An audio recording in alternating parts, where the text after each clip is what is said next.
Halo Bapak Ibu, saudara-saudari sekalian, lovers and haters. Salam cerdas Indonesiaku. Jumpa lagi kita pada kesempatan kali ini. Bagi Anda yang belum subscribe channel saya, silakan subscribe channel saya. Tekan loncengnya agar Anda dapat notifikasi setiap kali saya mengupload video-video saya. Oke, pada kesempatan kali ini saya akan membahas sebuah berita yang menarik. Ya, baru 2-3 hari lah ini ya beritanya. Di sini ketika dalam rapat dengar pendapat antara Pak Mahfud MD dengan Komisi 3 DPR RI gitu ya. Nah, ternyata di dalam pertemuan ini Pak Mahfud MD minta kepada Komisi 3 DPR RI ini untuk menggolkan undang-undang perampasan aset. Anda kan tahu kan, undang-undang itu harus disetujui oleh DPR, baru bisa menjadi undang-undang. Maksud saya, rancangan undang-undang harus didapat stempel, disahkan oleh DPR, baru bisa jadi undang-undang. Nah, di pertemuan itu, di rapat dengar pendapat itu, Pak Mahfud minta agar undang-undang perampasan aset itu digolkan atau di stempel ya, supaya sah jadi undang-undang. Nah, di sini di Kompas dikatakan ketika Pak Mahfud minta itu supaya DPR menggolkan undang-undang perampasan aset, maksudnya sini perampasan aset koruptor lah ya, supaya bisa dirampas untuk negara gitu. Itu belum ada undang-undangnya ternyata, ya kan? Kemudian Pak Bambang Pacul ini Ketua DPP Badan Pemenangan Pemilu PDIP.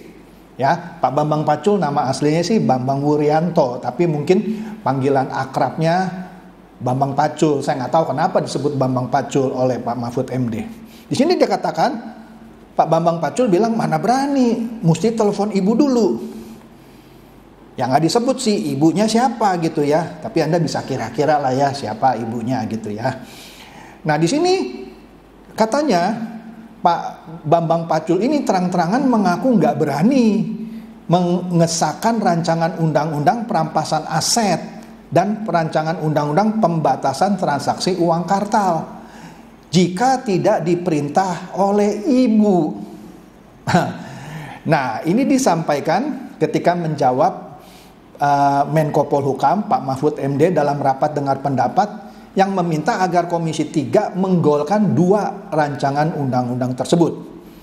Nah, di sini kalau kita lihat di beritanya dikatakan gini ya, di sini boleh ngomong galak Pak, tapi Bambang Pacul kalau ditelepon ibu, Pacul berhenti, siap laksanakan, kira-kira gitu katanya, kata Bambang dalam rapat dengar pendapat di DPR Rabu lalu. Ini Pak Bambang ini jujur loh ternyata ya, dia bilang nggak bisa, boleh galak saya di sini, tapi kalau ibu nelfon, berhenti, diam saya, siap laksanakan katanya. Jadi permintaan saudara, katanya maksudnya permintaan Pak Mahfud, langsung saya jawab nih ya, kira-kira ya.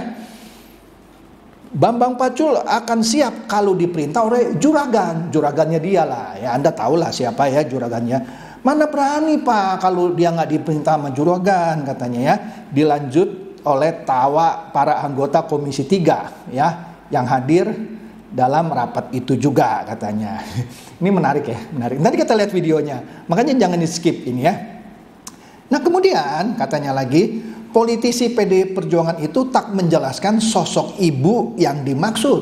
Ya, tapi kita tahulah siapa ibu itu ya. Hanya saja dia bilang untuk mengesahkan rancangan undang-undang tersebut harus ada persetujuan dari para ketua umum partai politik. Jadi bukan dari si ibu saja, ketua umum partai politik lainnya juga harus ada persetujuan. Jadi saya bingung juga ya, apa gunanya mereka jadi wakil rakyat, tetapi ketika mereka sudah di DPR menjadi wakil ibu atau wakil para ketua umum partai.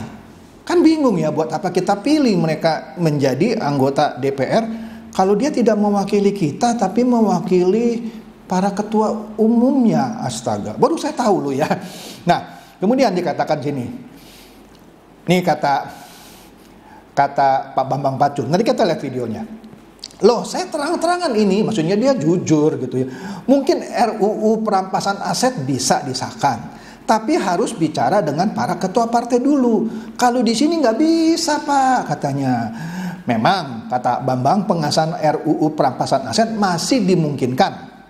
Namun tidak dengan RUU pembatasan transaksi uang kartal. Jadi ada dua rancangan undang-undang ya.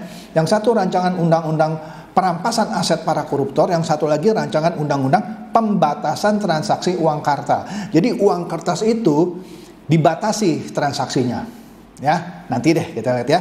Kemudian Ketua DPP PDI bidang pemenangan pemilu itu mengatakan sulit bagi legislator, maksudnya para anggota DPR, mengesahkan RUU pembatasan transaksi uang kartal.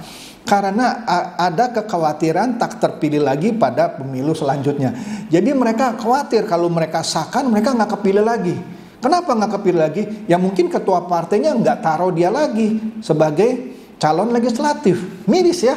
Jadi seakan-akan undang-undang itu bukan wakil rakyat yang memutuskan, ketua partai gitu ternyata. Waduh, baru tahu juga nih saya ya. Ini menarik nih ya, Pak Bambang Pacul ini jujur juga gitu ya. Mari kita dengarkan videonya ya, ini menarik.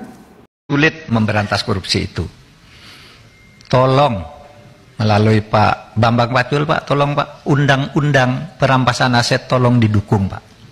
Biar kami bisa ngambil begini-begini nih Pak. Pak Mahfud tanya pada kita, tolong dong undang-undang perampasan aset dijalanin. Republik di sini ini gampang Pak Senayan ini. Lobbynya jangan di sini Pak. Ini Korea ini semua menurut bosnya masing-masing. Di sini boleh ngomong galau Pak. Bambang Pacul ditelepon, Ibu Pacul berhenti, siap. Ini laksanakan Pak.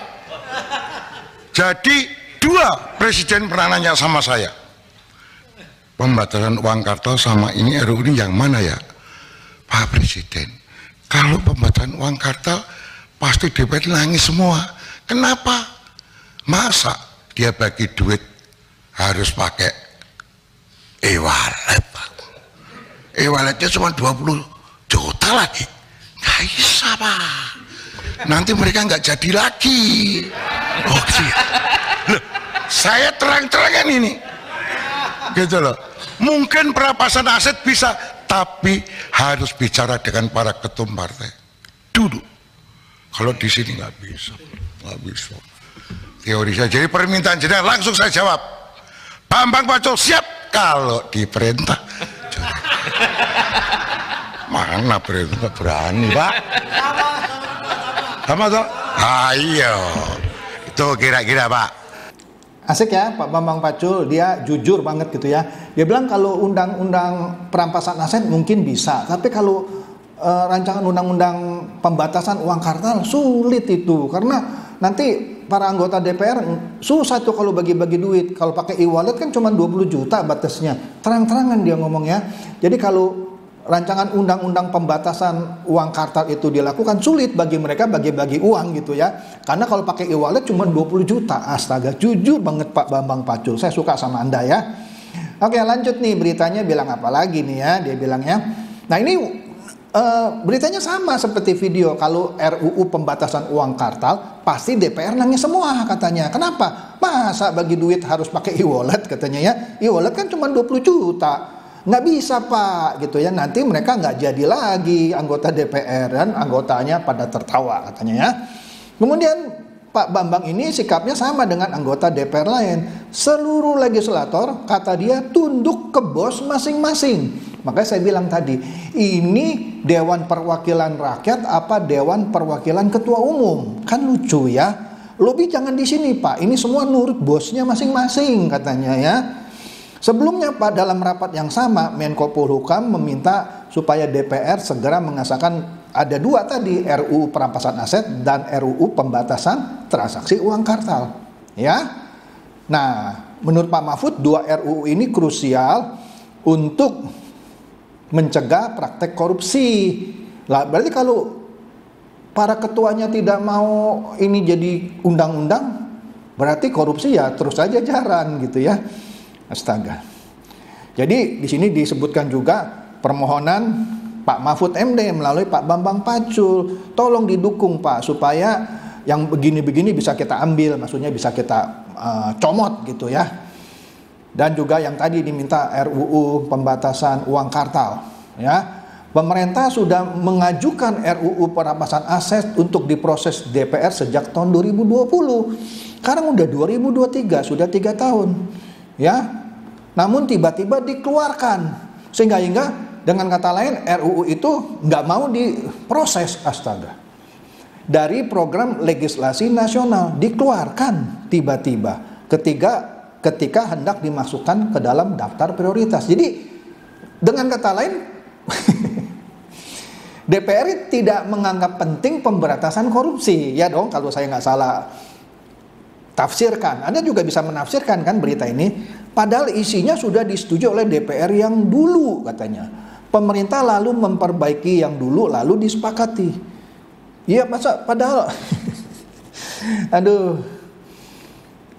Nah, pemerintah memang sudah sejak lama menyuarakan pengesahan RUU perampasan aset dan RUU pembatasan transaksi uang kartal. Sebelumnya, Presiden Joko Widodo juga pernah meminta agar 2 RUU itu segera disahkan dan diproses di DPR. Namun, hingga kini kedua RUU itu belum juga berprogres. Mantap ya, mantap. Kemudian Pak Jokowi pernah bilang pada press conference di Istana Merdeka 7 Februari 23, dia bilang apa Pak Jokowi? Saya mendorong agar RUU tentang perampasan aset dalam tindak pidana dapat segera diundang-undangkan dan RUU pembatasan transaksi uang kartal segera dimulai pembahasannya. Itu permintaan presiden loh.